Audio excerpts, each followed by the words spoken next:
Hey guys, welcome back to another episode of Inside the Crazy Ant Farm. Oh my goodness, we got to tell you a little bit about our guest coming on the show today, Michael O'Neill from basically everything you've ever watched on TV. It's so true. I Yeah. mean, and in film. I Yeah. mean, this guy, West Wing, Grey's Anatomy, he's that guy. He's the guy who shot McDreamy. But he's also the guy who protected the president. Yeah. So, I mean, Kind of balances out. Right? And, of course, the unit, and, I mean, so many things. And his brand new show, Council of Dads, which we're super excited to talk to him about. And Transformers. Yeah. Dallas Buyers Club. A lot of shit. Yeah, Michael O'Neill. And we can't leave out, guys, we're going to find out the importance of the stash. Yeah. To his career. Exactly. Some people are notable from the mustache, and this is definitely one of those guys. It's true. Oh my goodness. But you get to hear a little bit more about the stash later on in the episode. But now, let's get started with the show.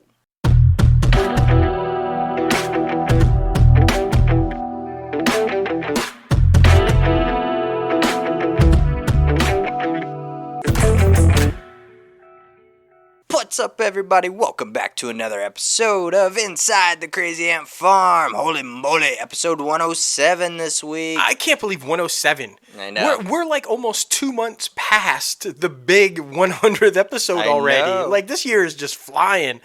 Thanks, Corona. I know. Thanks, Corona. Freaking. I saw a meme on Facebook. It was like a slide that's going normal, and then 2020 hits, and it goes straight down. Yeah. It's crazy. This year is going to fly by because we're all going to stay inside. No, it's true. It's absolutely true. Yeah, man, but it's crazy. And, of course, your host for this episode of Inside the Crazy Ant Farm and, of course, all the other episodes of Inside the Crazy Ant Farm, myself, J-Lo Fantastic, and the one and only Mouth. What's up? Yeah, buddy. And we got more to talk about. We're barely talking about the coronavirus this week. It's true. After the show 2 weeks ago, we were like, okay, we got to stay away from this shit because it's depressing. It's like, it sucks. So we try to stay as back to regular scheduled programming as much as possible. Yeah, and we got lucky. There was actually a lot going on in the industry this week that didn't have anything to do with Corona. Thank goodness. Thank goodness, right? Yeah, man. But yeah, we're talking about Canada. I mean, who doesn't love Canada? One of the nicest places on earth.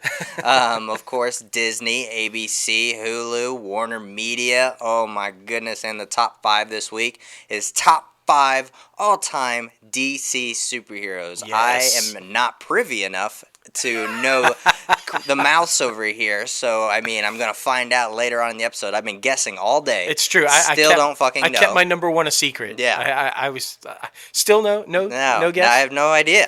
Interesting. I know. If you saw our weekly address, I was fucking still trying to figure it out, but cannot do it. But you see my Warner Media Funkos over here. I got Phoebe Buffay as Superwoman, so I feel like that counts from Friends. And then we believe it's George Clooney's Batman. Yeah. And then I got Birds of Prey's Black Canary, and of course Tom and Jerry. Who doesn't love Tom and Jerry? Right.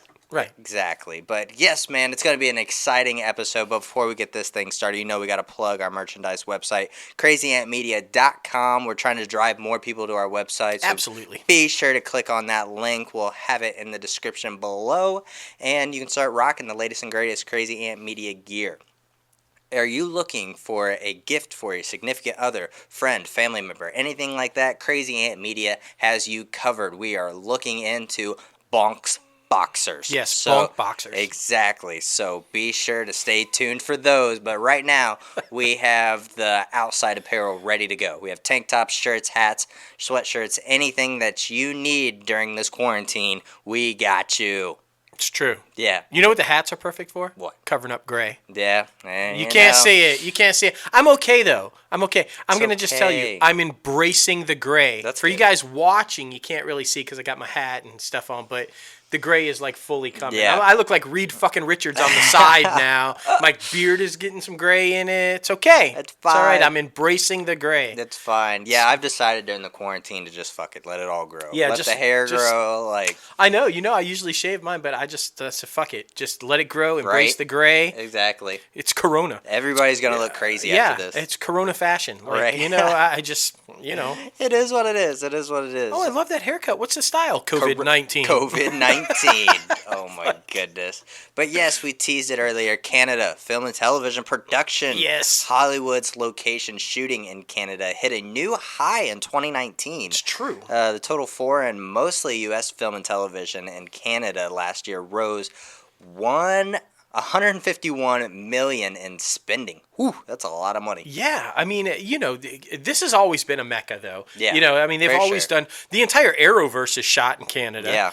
with Got the exception Riverdale, of, like, I yeah. should say, with the exception of Black Lightning. Oh. Black Lightning's actually shot in Georgia. Okay. So, but the Interesting. rest of the Arrowverse is in Vancouver. It's always been shot there. And like you said, Riverdale, just like damn it, all the Hallmark movies are Yeah, shot in Canada. Like, just so it's always been a big mecca. But yeah, to break its own record, I mean, that's pretty impressive. Yeah, seriously, man. Seriously. And I mean 3.2% more than usual. Yeah. Basically. Movie production in 2019 jumped by, wow, this is a huge number, 245 million. That's 15.7%. So, I mean, it's all about the numbers in Hollywood, especially the entertainment industry. Yeah, So, and to just give you a clue, I mean, the biggies that It Chapter 2, Midway, X-Men Dark Phoenix, all shot in Canada. damn. So there you go. I mean, that's some biggies that was pumping a lot of money in there. Yeah, seriously. mean- Seriously, that's a lot of big names. And a lot of people are giving Midway some crap. I mean, the critics did not like it, but, I mean, going through social media, a lot of people during the quarantine have been watching this film and say it's pretty good. You saw it. I saw it. I was one of those who didn't like it. Really? Well, only in the sense I don't think it was a bad film. Nothing Yeah. against the actors or anything. Love Mandy Moore and all that. But I just it's almost an exact remake of the original, Ah. almost frame for frame. And I just Yeah. if you saw the original, you're like, this is exactly the same as the original. So Yeah. I was kind of hoping for a little bit different take on it or Yeah. something. That's all. But it's a good movie. The cast is great. Yeah, but I mean, during, of course, all of this COVID-19 pandemic, it slammed the Canadian production sector, shuttering all the U.S. film and television shoots in Toronto, Vancouver, and Montreal, and sending a lot of anxious Americans back across the border to their hometowns and where they live. So Yeah, because it's all shut down now, and will they be fleeing back? I'm sure they will. Of They're course, gonna yeah, I they're gonna think so ramp too. up production again after it's all over with, and we promise that's gonna be the only COVID we talk about. right. Like, right? But, I Exactly. mean, we had to do it because they broke the record, but now they're not filming. Yeah. So It is what it is, man. It is what it is. But some happy news for Disney. The Mouse Yes, House yes. this week made another substantial land purchase near Disney World. It means they're probably going to expand their area. Like, Yeah, I more than mean- Epcot, more than all this shit. this is crazy to me because back in December, of course, that was before that thing we're not going to talk about. They bought 235 acres of land. Yeah. This one only 23.6 acres. But still, I mean, you add that up, that's almost 300 acres of land that Yeah. they've bought.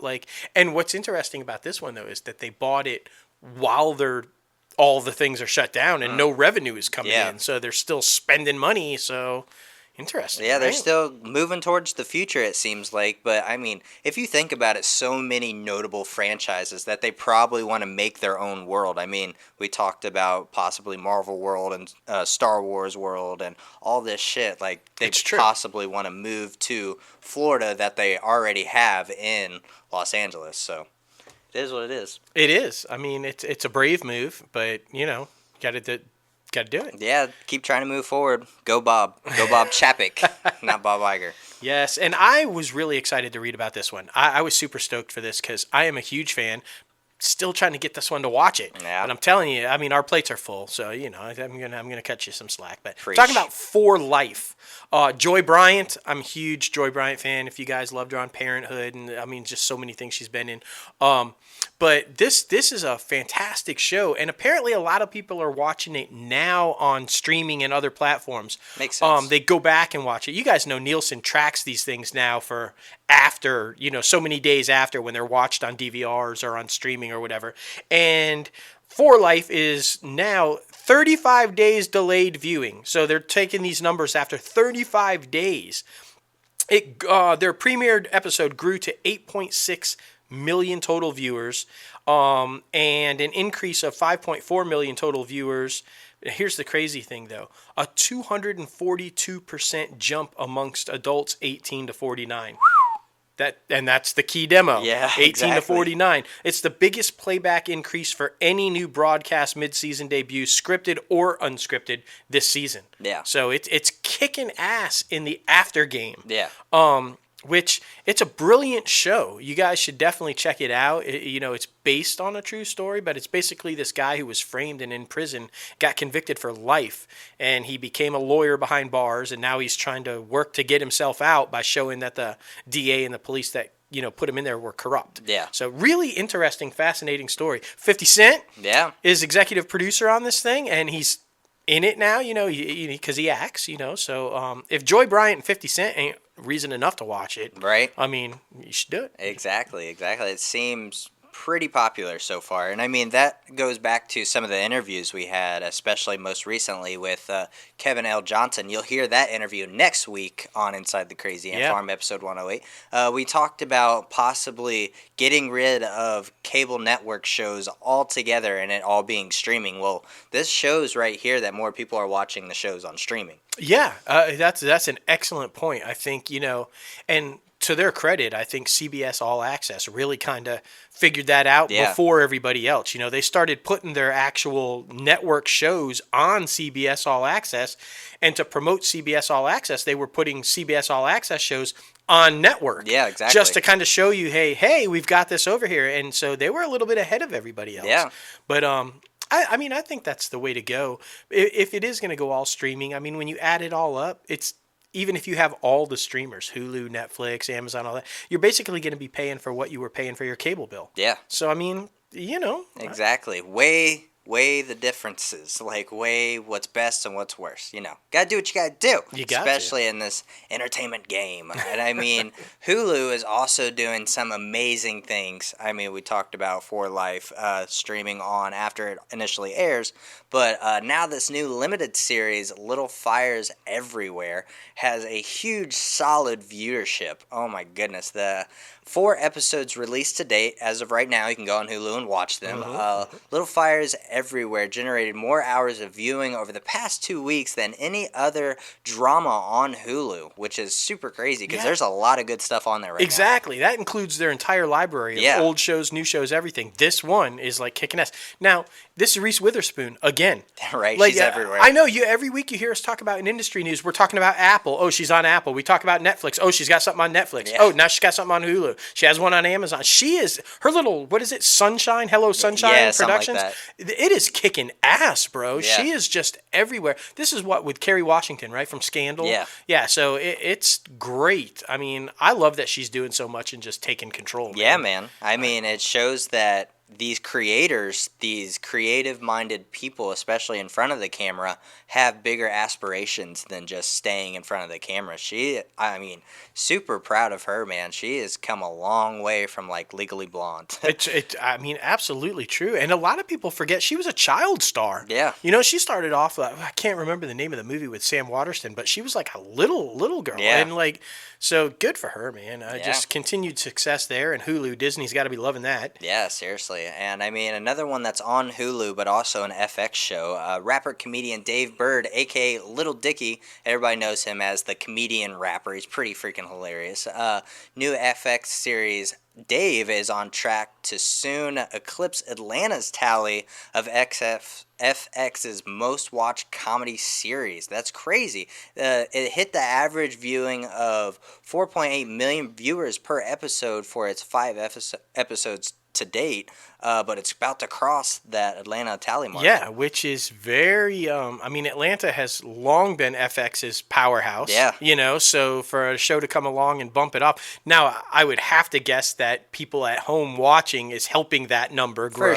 For sure. But it's still impressive regardless. Yeah. To knock off Glover in, Atlanta that's an impressive move, man. I think part of that has to do with, I mean, it's been like a year and a half, 2 years maybe since the last season of Atlanta. So, I mean, that's kind of making fans get tired of that one, get old of it. You can only rewatch that one so many times, but it's still a great series. Everybody should watch that. Just saying. True. But, yeah, Dave, is on Hulu right now, so be sure to go stream that. But yeah, increased by 1.2 million viewers over the past 2 weeks, guessing because of the quarantine. Yeah, I mean, that makes sense, definitely. Hell yeah. This next one, speaking of Hulu, former Former Hulu chief Jason Kilar has been named CEO of Warner Media. Now, we talked about this. I have long said that I thought the wrong people were running Warner Media. You know, it's owned by AT&T now, and John Stankey and the gang, nothing against them personally, but, you know, they're coming from an area where you're now, you know, the second largest entertainment conglomerate, and you have no clue about entertainment. So you better bring somebody in. We've been talking about that forever. They finally did that. You know, they got a new head of Warner Brothers Pictures, Yeah. right? And Sarnoff, and like, so good move there, and they're doing that. But now they've brought in Jason Kilar, who used to head up Hulu. He's going to be the CEO of Warner Media.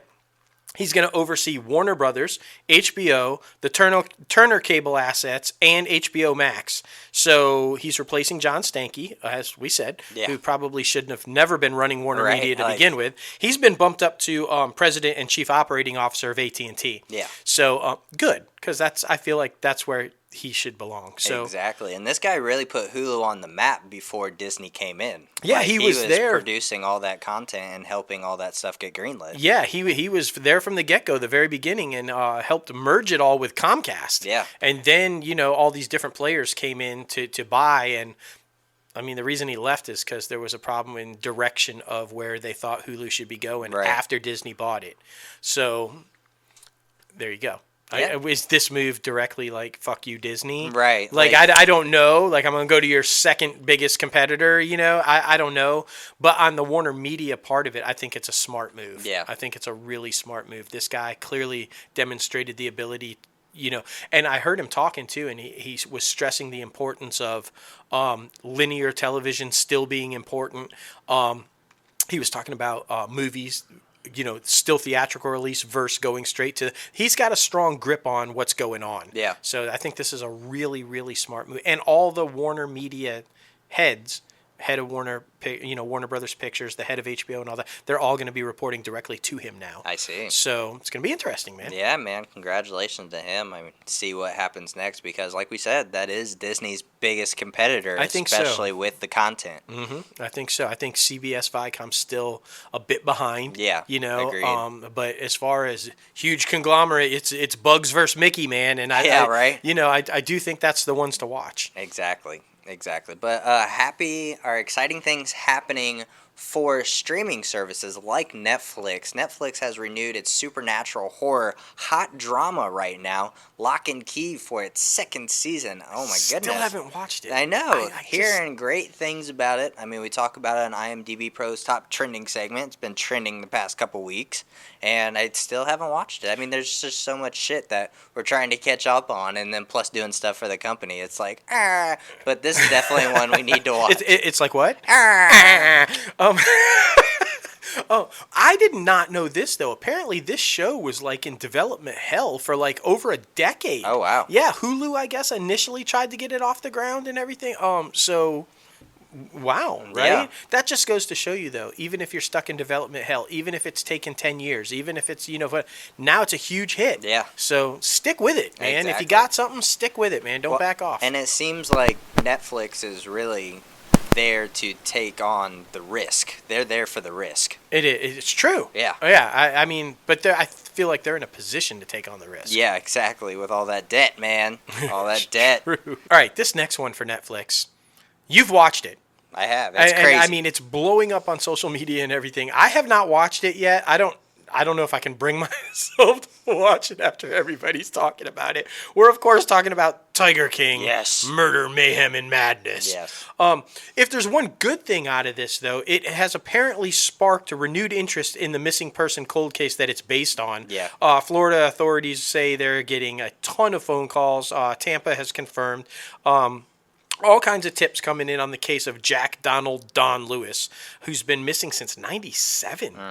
Yeah. So, Married to this big cat rescue bitch, Carol Baskin. right, and she's the one who supposedly hired the guy to do the work for hire kill, right? Yeah, she was married to Lewis, who randomly disappeared, and there's rumors going around that she might have. Everybody thinks in the tiger community that she fed her husband to a tiger, Wow. but she is saying that her husband had Alzheimer's and was forgetting things and was not his rightful self, so he might have just wandered off and never came back. But I mean, everybody else in the tiger community, because it shines light on more than just Joe Exotic. It shines light on like people all across the country who work together, and it seems like mostly everybody does not like this Carol Baskin bitch. Right. So Joe Exotic was actually like charged, right, with the murder for hire killing, and then he's saying, she did it. Well, She fed it. I don't know because I haven't gotten that far yet. But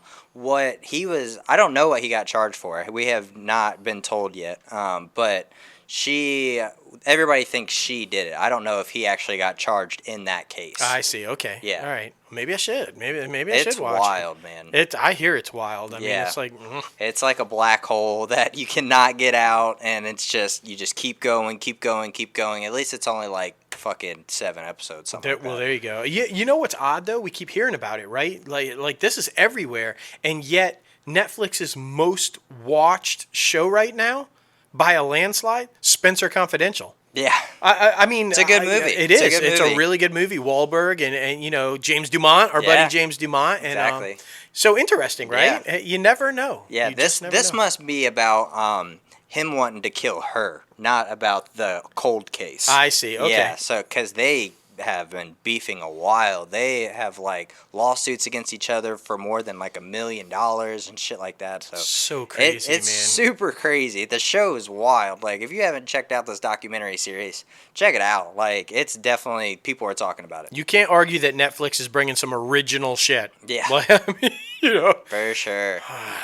I know, but this No. sweet, sweet, sweet victory, yeah. No. The NFL and various teams by the NFL expanded the game's postseason, so there's going to be 2 more teams in wild card games for the playoffs. Yeah. And get this, guys, there's going to be additional games on Nickelodeon. Yeah, they're gonna like. What? No, I'm just not okay with this. This is really weird. First of all, I'm not okay with, and I love football. Okay, football, by far my favorite. Okay, huge football fan. But guys, for the past couple of years, it seems like the past decade or so, the playoffs, we've had teams with losing fucking records That make getting it into in, the yeah. playoffs. Like, and now we're gonna let 2 more teams in. It's like, what are you gonna be like 4 and you know? Yeah. I just 4-12 and you get in the playoffs. Like, it's so fucked up. I know. And then to put it on Nickelodeon. Yeah. And the reason was to attract a younger audience. Like what? I got news for you guys in the NFL, okay? I am not a Goodall fan by any means. I hate him. I think he's ruined the fucking league. Yes, I said that. Come talk to me, Roger. We'll talk about We'll it. talk about it. He's got a McAllister's business card. But it's true. That's right. Spielberg won't take us up on it. Will you, Roger Goodell? Will you? But my point is, unless you've got fucking SpongeBob and Patrick in the booth, you're not going to get a younger audience. No. I mean, you know. It's really weird to think about. I mean, kids nowadays are just running back and forth between their bedroom and the living room while Super Bowl or Sunday football is on. So, It's I mean, true. you really think that, I feel like they're going to be pissed. I agree wholeheartedly. I mean, I know they just signed Tony to a huge fucking deal. Yeah, which I is mean, crazy. is this just trying to generate more revenue to pay Tony? Will Tony be in the booth for the Nickelodeon one? Right. He's very over the top and animated, and you know he has a good time on the CBS side of it. Yeah, exactly. I wonder if they will pull him into the Nickelodeon side of it. I don't know. That would be hilarious. That would be just no. No, don't want it to happen. I just don't want it to happen. I'm not okay with it. No. I'm not okay with it. So fucking funny. And but- plus, I mean, just on a serious side of it, they're already talking about all of the injuries and the head injuries and all. Now you want to prolong the season Right. even more? Exactly. Makes no sense at all. It does not.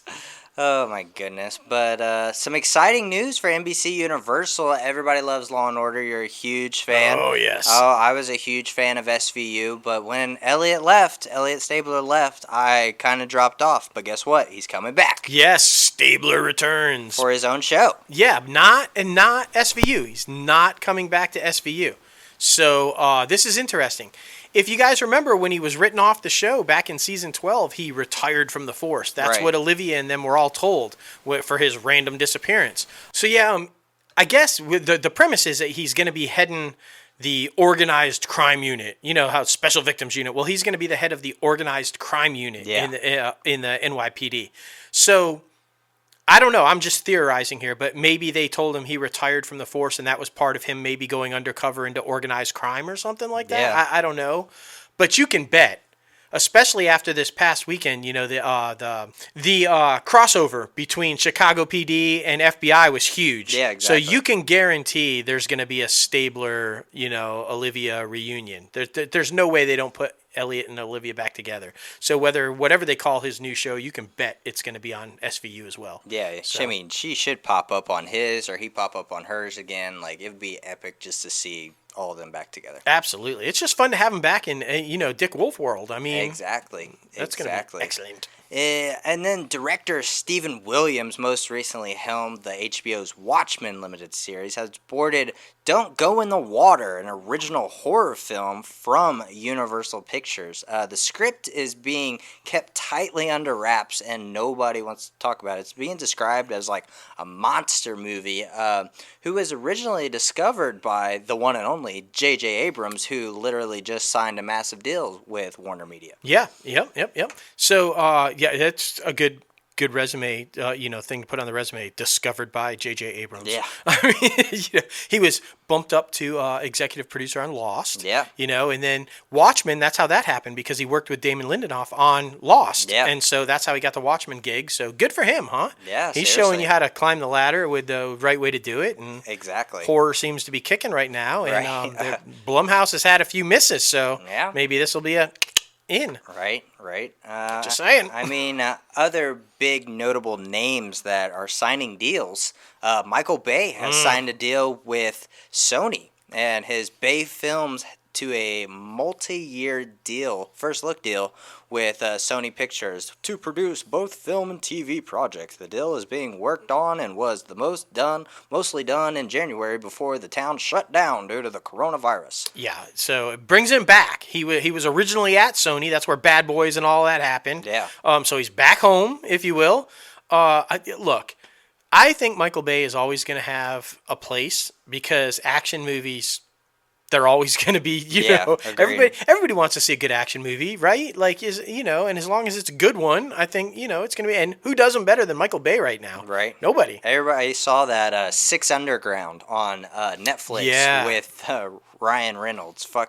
That was super action-packed, sometimes unnecessarily, but it was intense. It was over the top. It was. It was very over the top, but Michael Bay, I mean, Yeah, that's what he does. Exactly. Over the top action. exactly. And it's working for him. So Hell yeah. congrats on the big deal, man. Definitely. Congrats on the big deal. Definitely. And the underdog, Quibi, just days before its scheduled April 6th launch, the mobile video venture has hit another legal action demanding that they be forced to stop using technology it originally stole from an interactive video company named Echo. Yes. Now, this is interesting. Like when you're looking at your phone and if you turn it, the video turns. Apparently, Echo is the company that came up with this technology. Interesting. So, I mean, it works on the iPhone, all kinds of stuff. But apparently, this is the company behind that.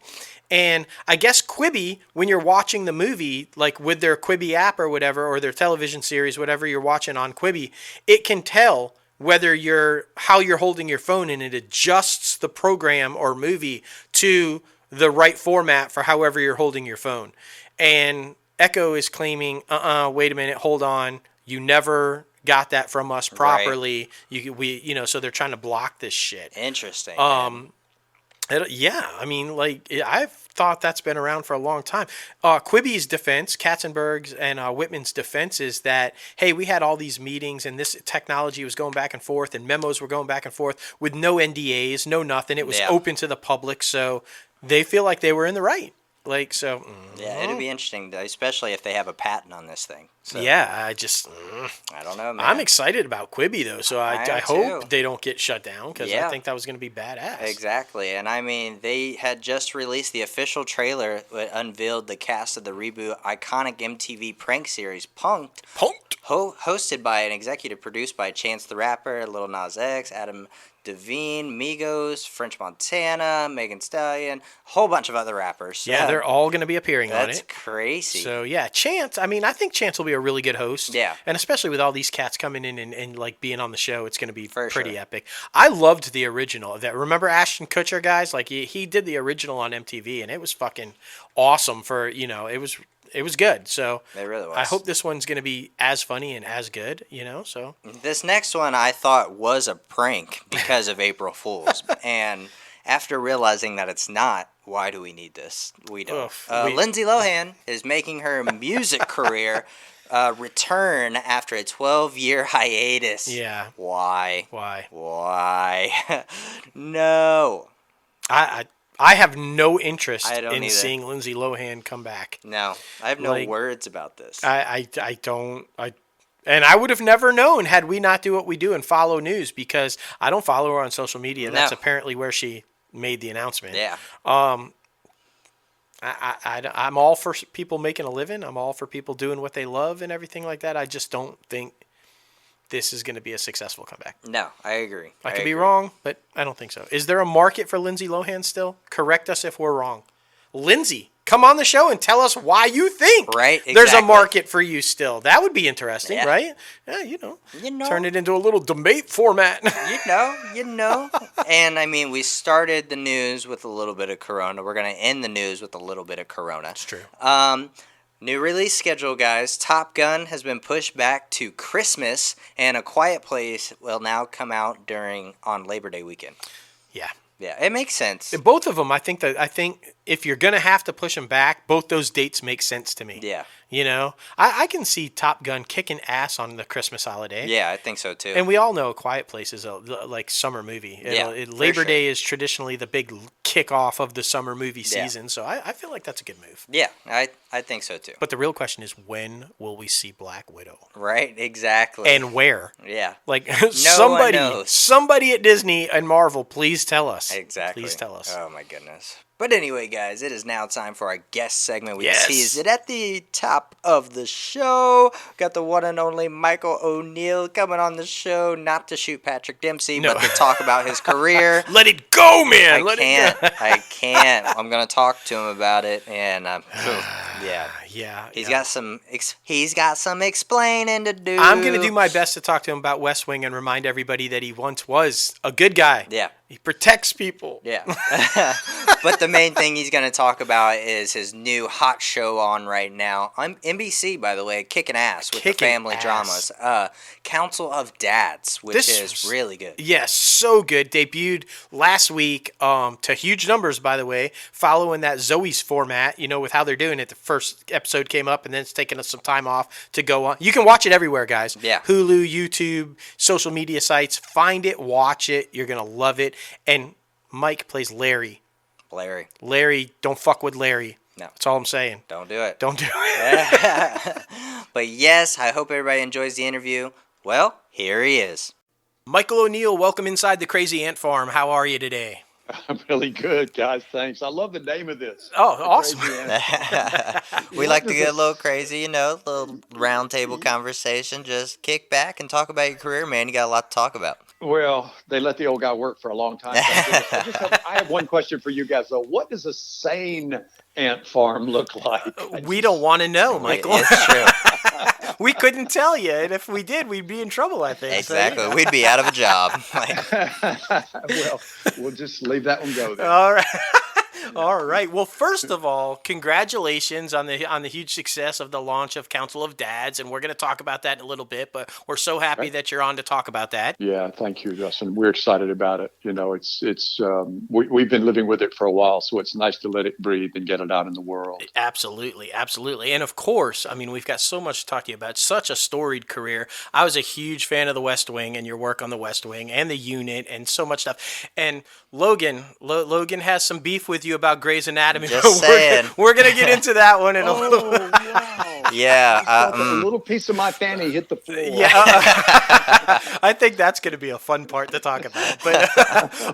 But first, what we like to do is kind of give you a little introduction to the listeners and everything, and kind of tell them how you got started in the industry and stuff like that. So, was it something you always kind of knew you wanted to do from a young age, or how did it all kind of come about, man? You know what, Dustin? It wasn't. I was of a generation that was in Vietnam, and when it came time for the U.S. government to invite me, they began to wind the war down, and so I was not called to go, and it left me with a lot of freedom that I didn't anticipate having.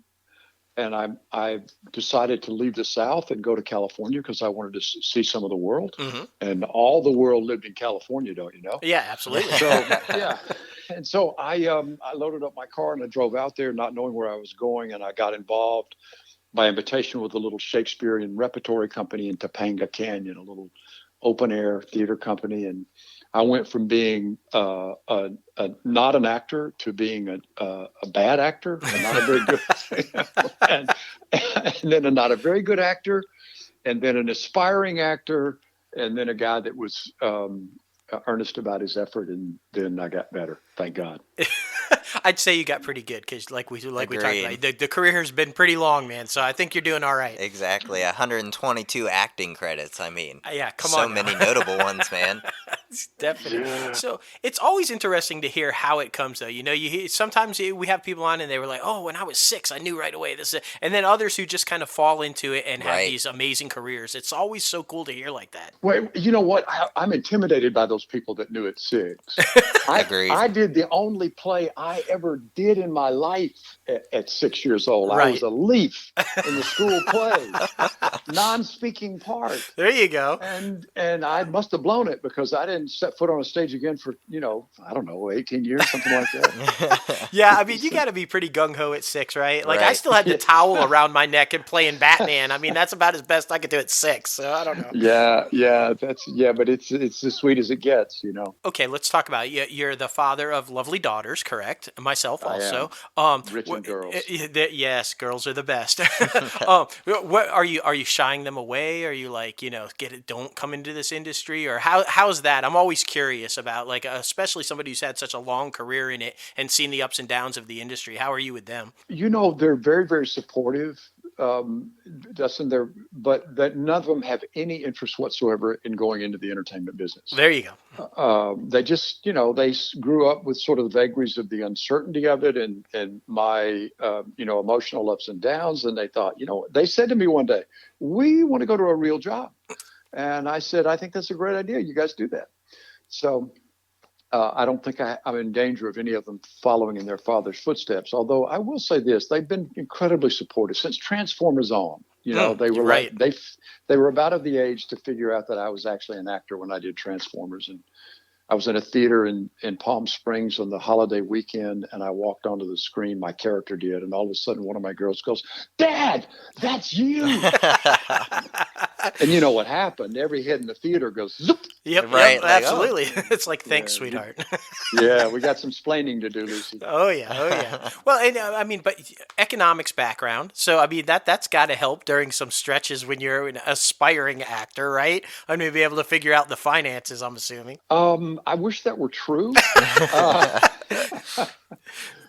think about some of the jobs that I worked. Listen, I was a bicycle messenger in New York. I was a carpenter. I was a obligatory bartender. Sure. Taught school for a little while. Was a construction worker for a long time in LA. You just do what you do to keep body and soul together. So I understood that part of the economics. There you go.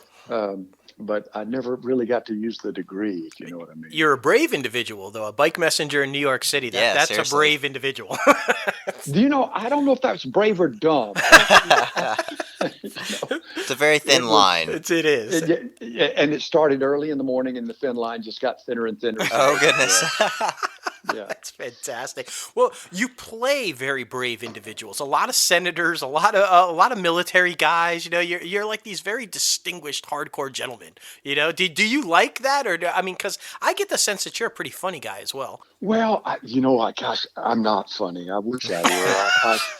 I couldn't carry a joke in a bucket, but they think I have authority because of the mustache. I Is know that what it is? Okay, I've thought about this a lot, and I really do think it's the mustache. They assume I'm either law enforcement, and that used to happen to me a lot. People would think I was a cop, and interesting.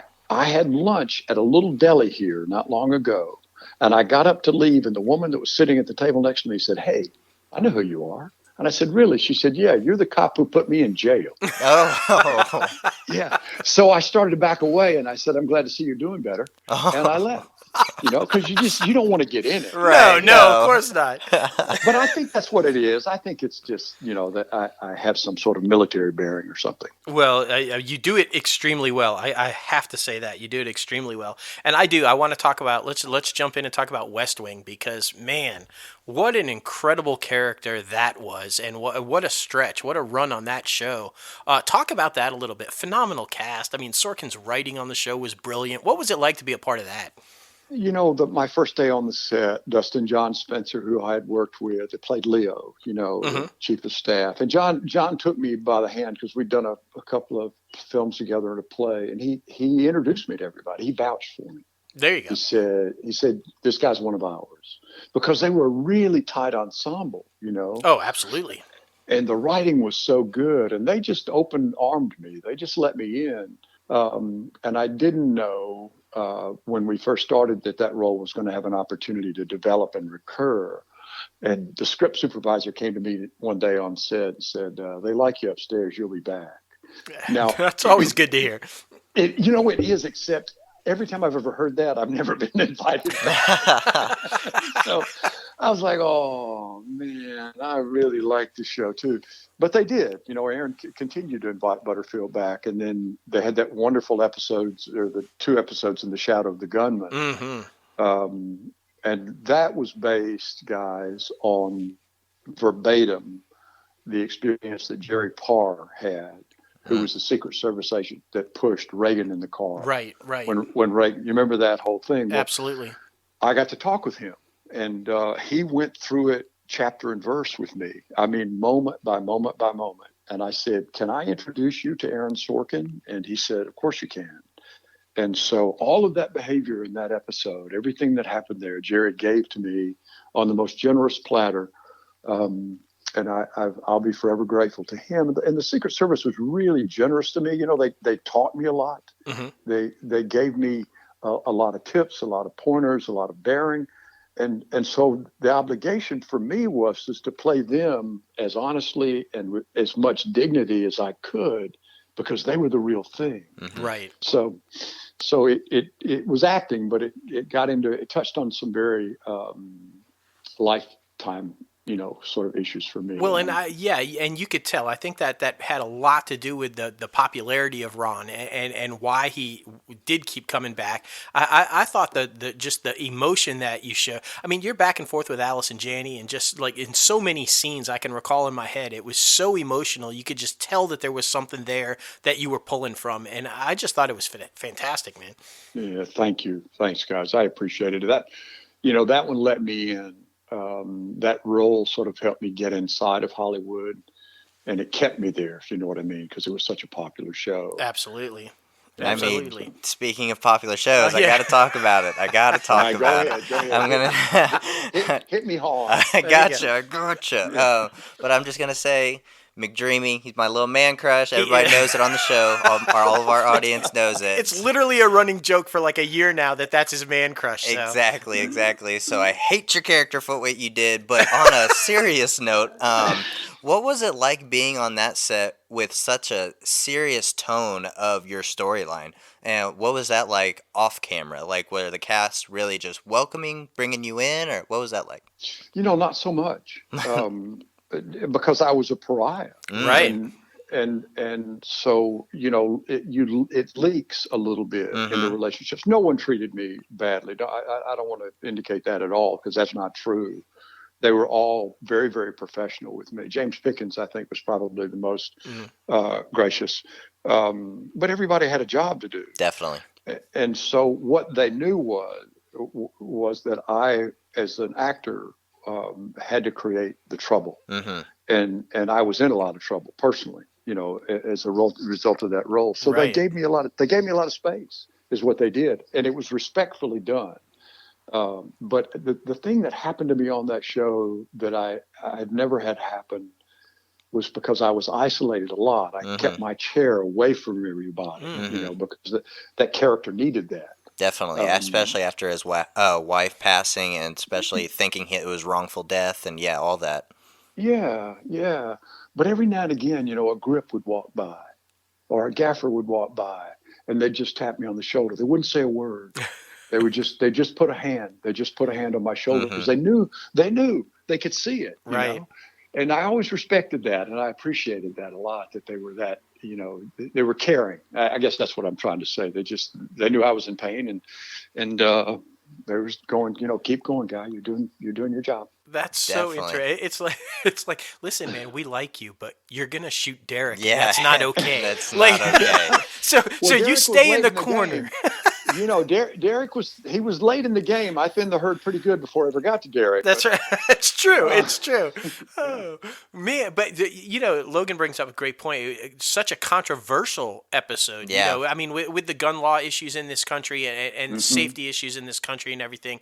Yeah, it's funny that we jump from West Wing to this with 2 shooting incidents, but it was such a powerful episode, and I enjoy episodes like that though because they stick in your mind and they do make you talk. Yeah. And I think it's important for conversation in this country, and I respect you, and I really like episodes like that get people talking. Exactly, and I love what you brought to that character and what you brought out, because you were coming from a place where you were doing the right thing because someone you loved so dear was taken away from you at the wrong time. So it definitely starts a conversation. Definitely. Yeah, I think that was Miss Rhymes' intent, was for us to take a look at the ease of being able to get a gun in this country. That was a big issue. And also, we don't take care of people well enough that are on the margins. This guy was clearly, the only thing that tethered him was his wife. Right.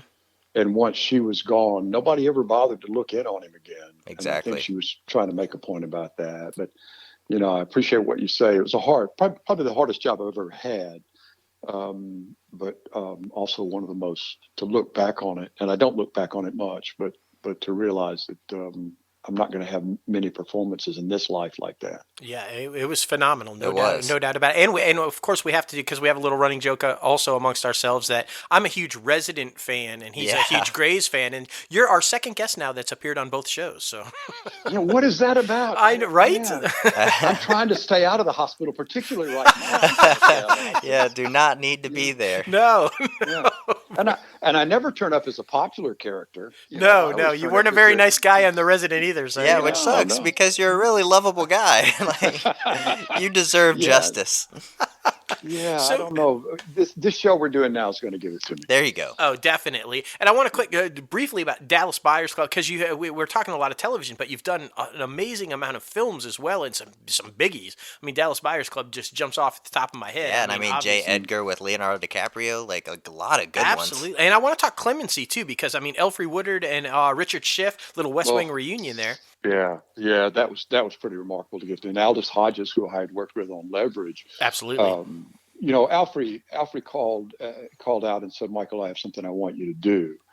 And I said, "Alfrey, I'll wash your car if you want me to. So tell me where you want me to be." Because she's just, she's kind of extraordinary. She's an extraordinary person. And when I found out I was going to get to work with Richard again, and Aldous, it was, and the nature of the material, it's, we don't see the death penalty. It's warehoused.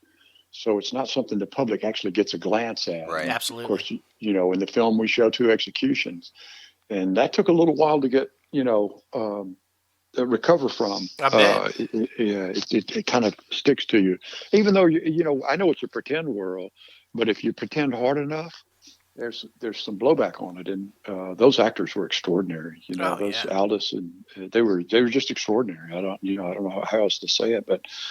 Yeah, I think, I just saw where Colorado repealed the death penalty yesterday. and that's a big deal. So there's something in the air now, in the water, and I hope in the mind of consciousness. I saw a little blurb that it cost $3.5 million to try somebody Yep. for the death penalty, which is 23 times more than the cost of life in prison without the possibility of parole. Wow. Wow. You know, Staggering so numbers, right? isn't it? Yeah, yeah, it's wild. Well, okay.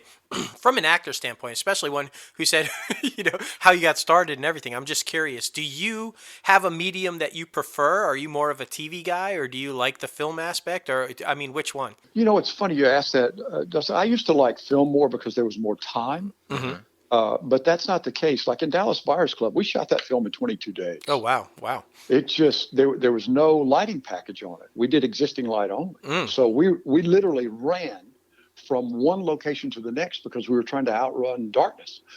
And so film used to have the luxury of more time and more exploration and rehearsals and all that, and that's not the case anymore.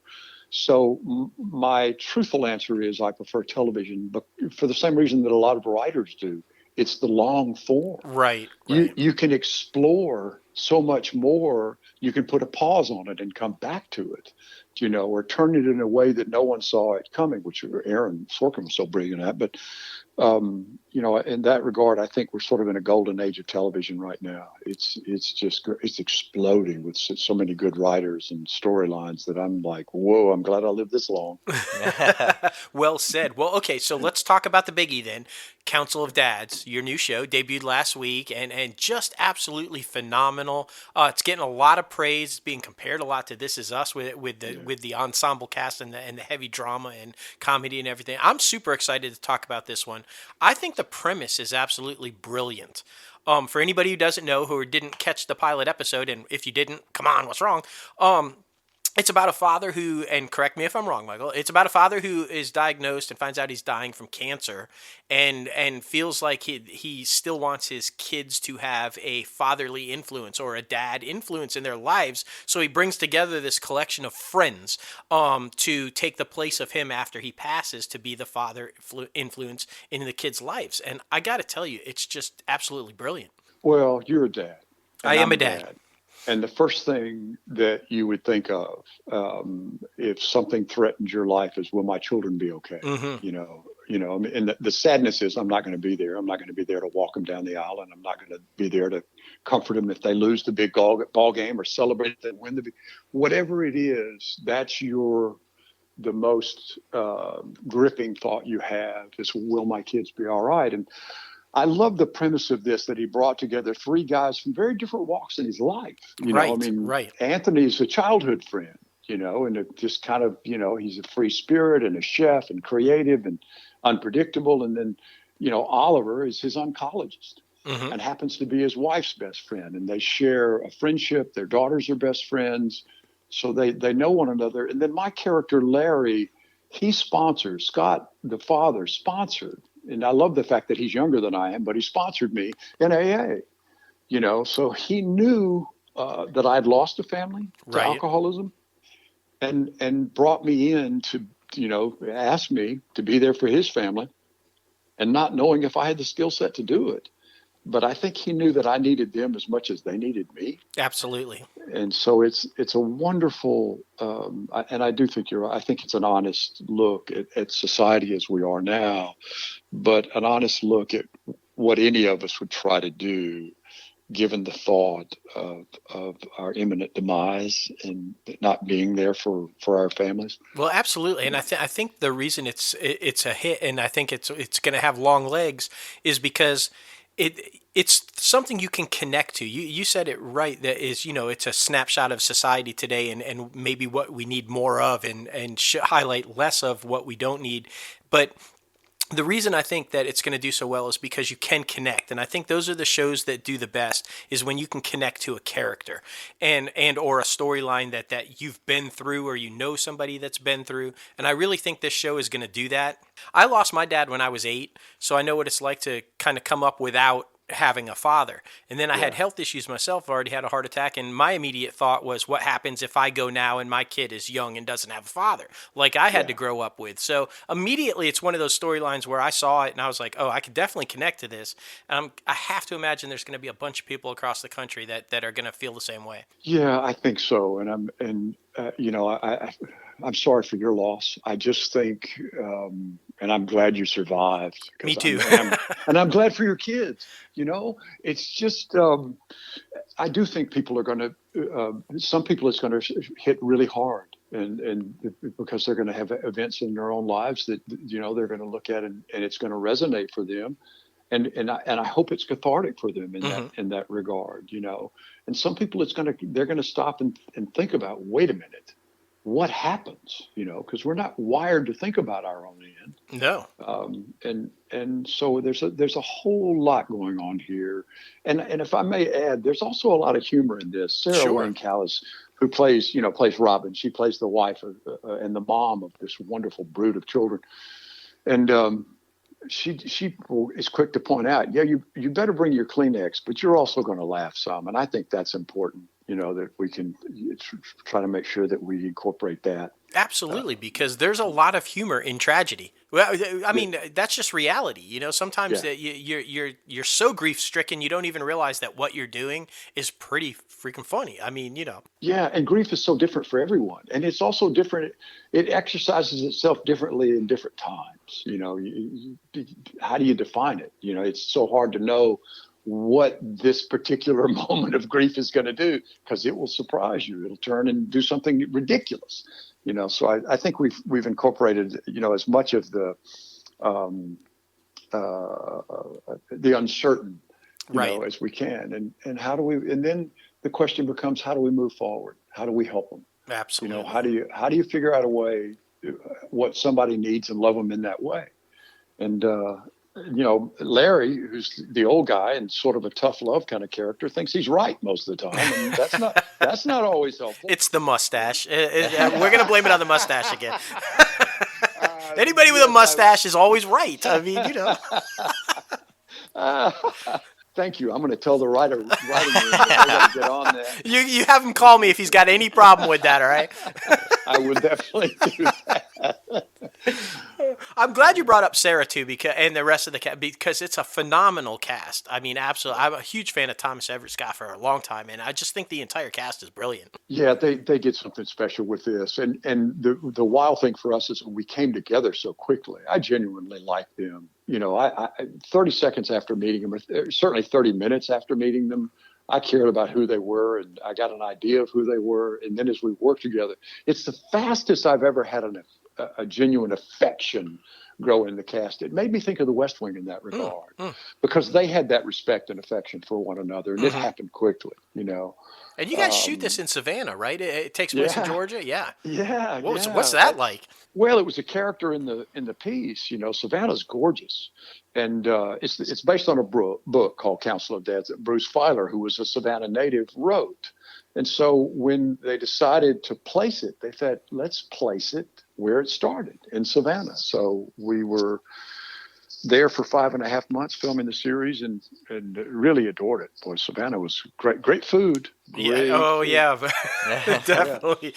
You're talking to a New Yorker that moved to the South, and I'm a huge fan of Southern food. So yeah, we're going to take us out in the yard and run us too, but it's really good food. Absolutely.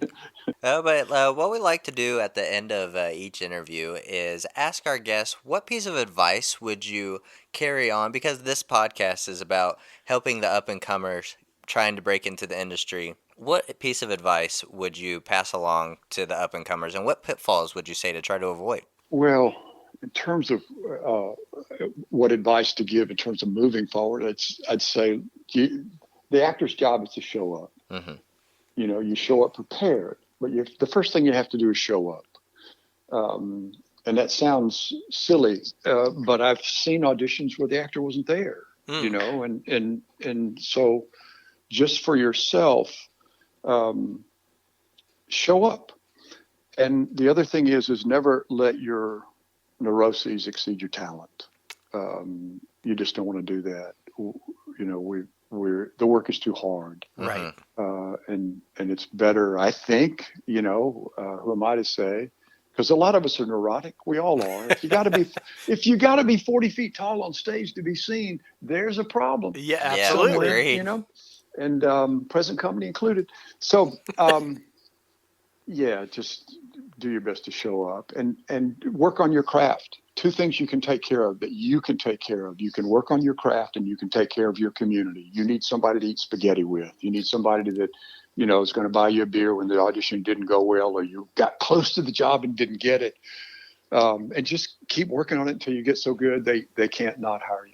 There you go. I mean, that is that's great. great advice. And I always love the camaraderie aspect to it. Have somebody, as you said, to eat spaghetti with, because it is an industry built on rejection. So you've got to have some people around you that can help you get through that. And so that's always good advice to hear. Oh, good. I'm glad. I hate to give bad advice.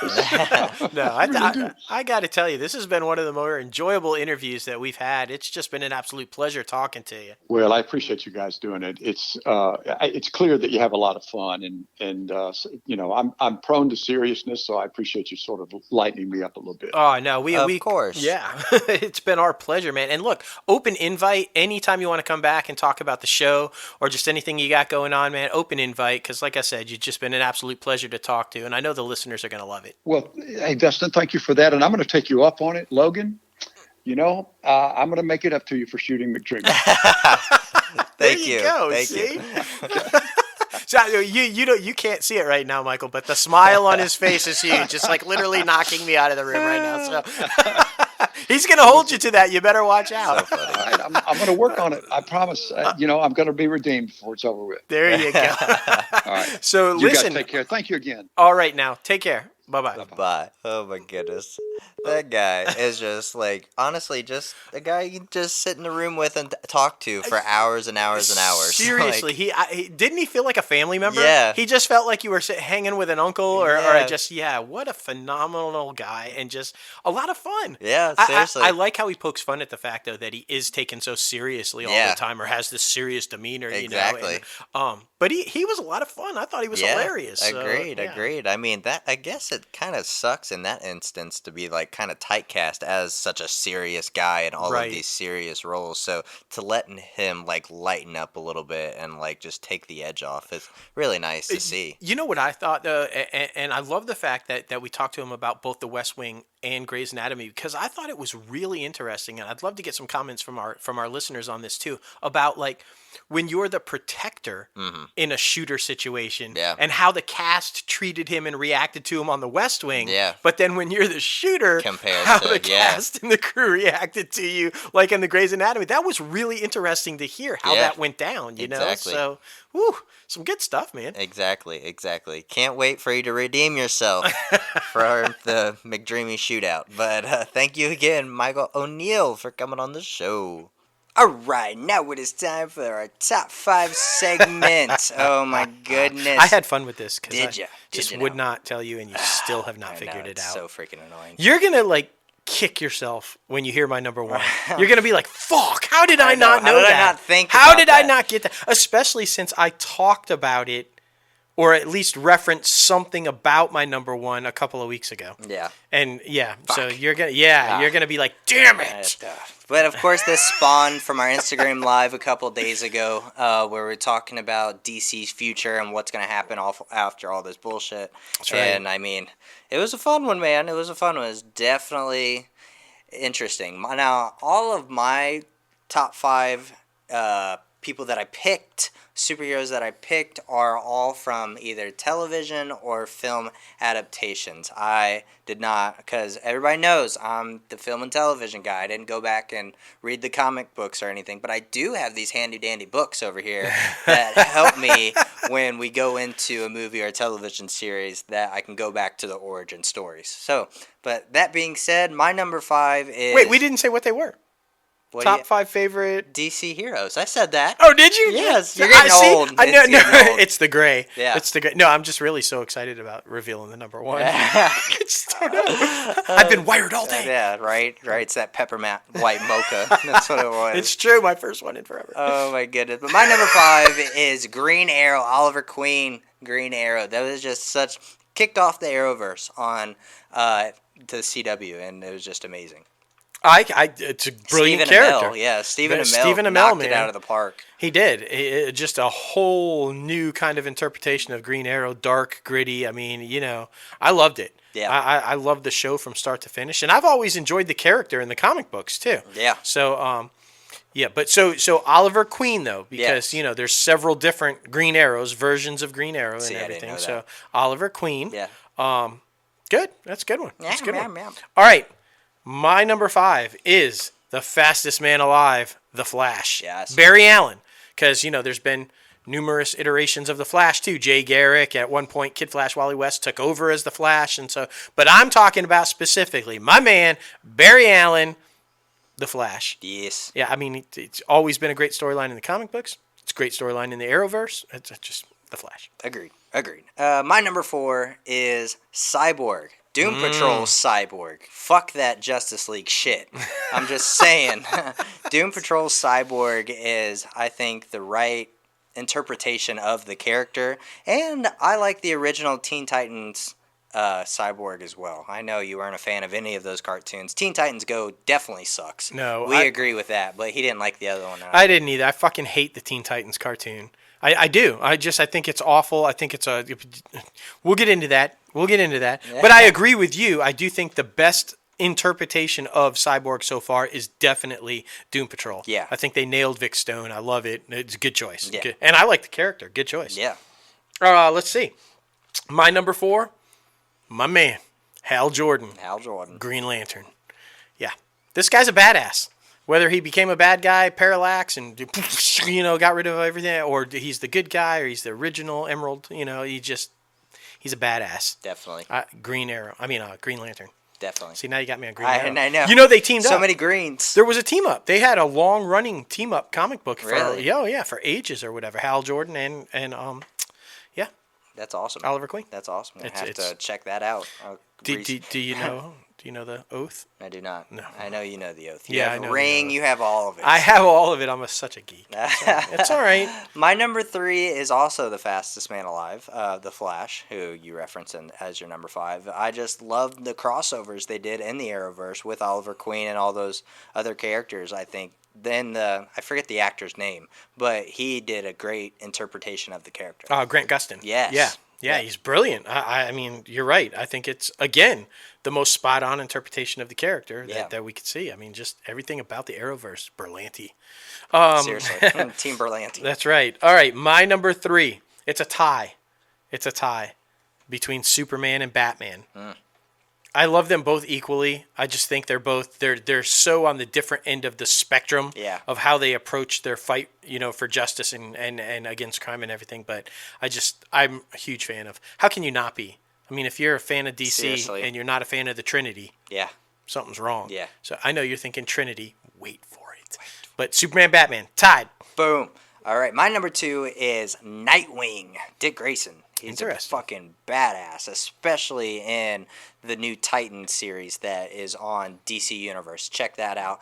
And plus, like that, when he shows up in the animated series, I love it. Every second of it, he's a badass. He is a badass. Totally. Yeah. Another badass, Wonder Woman. Wonder Woman. Wonder Woman is my number 2. Yeah. I mean, how can you not? Like I said, the Trinity, man. Batman, Superman, Wonder Woman. I just think it's a brilliant character. It's been reworked so many times. Oh, yeah, but, for sure. I just always, from the comic books all the way through, I loved Linda Carter's version back in the 70s, the original. I love Gal Gadot's version of it. I just think it's a brilliant character. It's brilliantly done. Women, man. Women power. Wonder Woman! Yeah. But not my number 1 is Batman. Love fucking Batman. You see my Funko over here. Batman, Christian Bale. I am Batman. Yes, that is my Batman, and he's the best Batman, in my opinion. But yes, Bruce Wayne is a fucking badass, and he's basically Tony Stark, and that's why Iron Man's my favorite superhero in the Marvel Universe. So, Interesting. Yeah. Interesting. Okay, my number 1. You have set on your list, Nightwing. Yeah. Nightwing is by far my favorite character in the DC universe. Yeah. I just think where he's come from, Dick Grayson. Let's Yeah. just say Dick Grayson. Yeah, exactly. But currently Nightwing. But this whole storyline of how he evolves out from underneath Batman's Yeah. shadow, and from the the go-lucky boy wonder to the brooding boy wonder to, walking away altogether and then Yeah, coming back as exactly. Nightwing and now this like badass. I agree with you. I just think his storyline is just one that I've always been attracted to. And I credit hugely Marv Wolfman and George Perez. Yeah. Because, like we talked about, the New Teen Titans was the very first comic book I ever bought for Yeah. myself. Like my own, I'm going to start collecting. And I just think their storyline with Dick Grayson, and for anybody who doesn't know, Marv Wolfman and George Perez are the guys who had him walk away as Robin and then come back as Nightwing. Yeah. So it's just he's a brilliant, and you're right. A huge Brenton Thwaites is just killing it on Titans. Yeah. The new he did Robin really well, but now Nightwing with the fucking just badass, bro. And I really want to see a movie. Yeah, I right? really want to see a Nightwing movie. Super So there it is. Nightwing Exactly. is my favorite. Hell yeah, man. Hell yeah. Yeah, that was a great top 5 segment, even though I stumbled over words. It's fine. It's fine. But now it is time for the IMDb Pro top trending segment. I don't know why I'm talking like this. No, that was weird. It was weird. That was really weird. Yeah. You guys love this app. You know this app, especially now during quarantine. You should definitely get this app. Basically, anything you need to know about the entertainment industry, it is on this app. It's a one-stop shop. You'll love it. The top trending movie this week, The Platform. We need to watch this one as well. We do. This one sounds really, really intense. It's about all these people, I guess. I don't know if it's a prison system or if just like whatever, but they're like basically all being kept in this hole in the ground that goes down for miles and miles and miles. And there's like this feeding hierarchy that I guess the people at the top get really good food and then they just drop scraps. And by the time you get all the way down to the bottom of this thing, these people are like fucking starving and Yeah. shit. I don't know. It sounds really fucking intense. Yeah. So And then the top trending TV show is Westworld. This is by no surprise. It might be our last days, so people are trying to figure out alternate realities. it's true. So, It's true. trying to figure out your shit. Just kicked off with their current season. Yeah. So, I've been a fan of the show. Yeah. It's had its little up and down moments, but overall, I've been a fan. Yeah. I like it. So. Yeah, I've never checked it out, so I probably should. Yeah, Thandie Newton alone, man, it's worth it. Yeah. She's brilliant. So. And then the top trending person is Mark Bloom from Crocodile Dundee. Is he the one that just recently passed away? I believe so. Yeah. So it makes sense. I mean, we talked about in the interview with Bradley Gallo that when people pass away, they go automatically to number one. I mean, Luke Perry did it. So many other people did it. So by no surprise. But rest in peace. You are amazing. You're great. Yes. I can't follow up on that. You can't follow up on on no. it. It is what it is. It is what it is. But anyway, guys, this is our show. Yes, it's been a little shortened, but it's okay because, I mean, industry slowed down. The industry has slowed down, but we are still here for you because I'll be there for you when the rain starts to pour, even when there's corona. You know who won't be there? McDreamy. Yeah, damn it. Damn it. It's okay. One day, we got a response this time, guys. We got a It's response. true. We It's reached true. out. We've reached out many times before, and we actually got a response, and they had to respectfully decline this time. But they had the conversation. They had the conversation It's about true. the ant. It's true. So, You're not going to give up on McDreamy. I'm not. Never. He's a busy guy, though. Yeah, like he's for got sure. like 2 new shows, 2 kinds of things. We get it. Yeah. But he's not giving up. No, I'm not. Another month, 2 months, I'm going to be reaching back out. So be expecting my email. But yes, thank you guys for tuning into the episode. Crazy Ant Media is amazing, of course. Thank you to our guest, this guy who shoots Patrick Dempsey all the time. Michael O'Neill. Michael O'Neill. You won't even say his name. You're still so mad at him. It's just like. It's angry. He's going to make it up to us, but it's fine. That's right. You It's heard. fine. He said he told you personally he would make it up to you. Yeah. But whatever. Make sure to follow him on social media. He's a great guy. He really is. Good old Southern boy. We love him. Be sure to follow the company on social media at Crazy Ant Media. We are anywhere and everywhere. Be sure to follow us both personally on social media. Myself at JLo Fantastic and Crazy Ant Guy, 1970. that's right. And be sure to subscribe to this podcast anywhere you listen to your podcasts. Anchor, Apple Podcasts, Spotify, Google Play Music, iHeartRadio. Watch us on YouTube, and so many more. And be sure to visit our website, crazyantmedia.com, where you can rock the latest and greatest Crazy Ant Media gear. And we're revamping the website like every other day, it seems like, because we're putting new shit out there for all of you, all of our Crazy Ant viewers and followers and lovers to see. Whoa. Yeah. All of our Crazy Ant lovers. Yeah, you're right. But yeah, be sure to check out the Ravens Vision teaser trailer. It's up there now. It's got its own page. It's true. And we're going to be making a weekly address page as well. So check out our weekly address. Stay up to date with Crazy Ant Media and everything we do in the company. But it's been a fun show. It has been a fun show. And I mean, I think my favorite part was Sweet Victory. And Super Bowl coming to Nickelodeon. No, I love Sweet Victory. I love SpongeBob. No. No. No. What about you? What was your favorite part? Well, if I'm going to be honest about it, the most exciting news, I thought, was definitely Stabler coming back. Yeah. I did enjoy talking about Stabler coming back. It's been too long. I've Yeah. always been a fan, so I was super pumped about that. And you know me. I mean, I love the top 5 because I'm a geek. I'm a comic book geek. Makes sense. I got to love the superheroes, bro. Yeah, makes Gotta sense. love it. You got the Dark Knight right behind you. It's like brooding right behind you. Right It's like there. it's always on my desk, man. He's Always. always watching out for me. Always. But I wonder if the one and only is a superhero. We should ask her when she comes on the show. It's true. We should. We love you. Oprah!